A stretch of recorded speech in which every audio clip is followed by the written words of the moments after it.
Bonjour, mon nom est Jean-Pierre Gélina, artiste peintre. J'aimerais vous faire part de ceci. J'ai commencé très jeune à remplir des cahiers de dessins, sans penser qu'un jour, j'allais aborder la peinture. Ce n'était pas un but en soi, mais je l'ai développé au moment où j'ai décidé de m'expatrier en dehors de la région où j'habitais, soit Trois-Rivières. Lorsque je suis arrivé sur la Côte-Nord, tranquillement, j'ai appris et j'ai compris que le dessin était quand même quelque chose de limité. Je me suis alors lancé dans la peinture acrylique, la peinture à l'huile, en alternant, puis le gouache, les encres, les pastels, puis plein de choses comme ça. À cette époque, je croyais pouvoir vivre toujours comme ça, loin de la ville. Puis mes choix étaient basés sur l'indépendance de mes créations. Souvent, certains diront que la constance dans l'œuvre est quelque chose de bon que nous devons rechercher. Mais moi, je crois, à mon sens, qu'un créateur est libre de ses créations. Créer, pour moi, c'est quelque chose d'inventif. C'est un renouveau. C'est amener quelque chose qui peut surprendre les gens.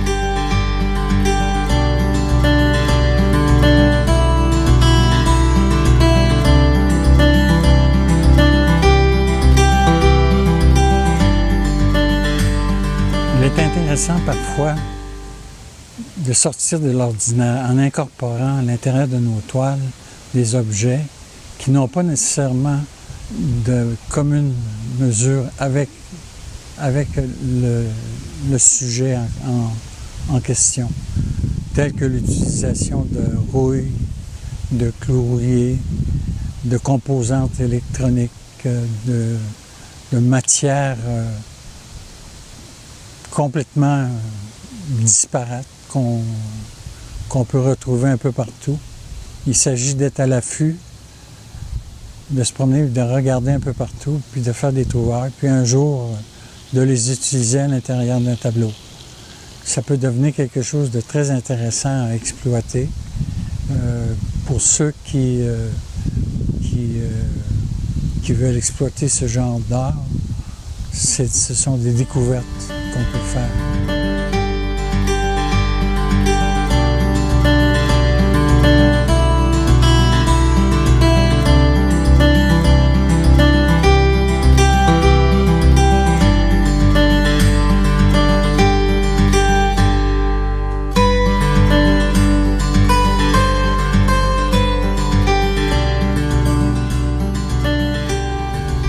Mon arrivée sur la Côte-Nord a été quelque chose pour moi de merveilleux.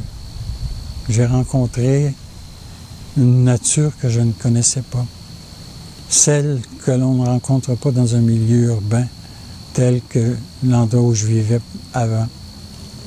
L'inspiration que cela a produit en moi a été quelque chose d'inspirant. Je n'ai pas seulement traduit les choses qui m'entouraient, car je ne peins pas les choses sur le vif. Je peins plutôt à l'intérieur d'un atelier. J'ai choisi des sujets figuratifs qui peuvent varier dans toutes les lignes, dans toutes les notions, de toutes les choses qui peuvent captiver l'œil et l'imaginaire des gens. J'ai procédé ainsi pendant 17 années où j'ai vraiment développé mon art, ce qui m'a permis de pouvoir faire de nombreuses expositions, de recevoir des prix, des mentions, même si on considère que la constance chez un artiste est quelque chose quelque chose qu'il faut absolument générer. Mais en ce qui me concerne, moi, j'ai choisi le contraire. J'ai choisi d'expérimenter. Peu importe le style, peu importe la matière, peu importe les formats, peu importe les couleurs. J'ai toujours joui de cette liberté d'expression. J'ai adoré le faire, j'adore encore aujourd'hui le faire, et je crois que je vais toujours agir ainsi. Même si un jour, je ne pourrai plus faire en sorte que mon art se diffuse bien, je continuerai à le faire, l'exercer tel que je l'ai toujours exercé.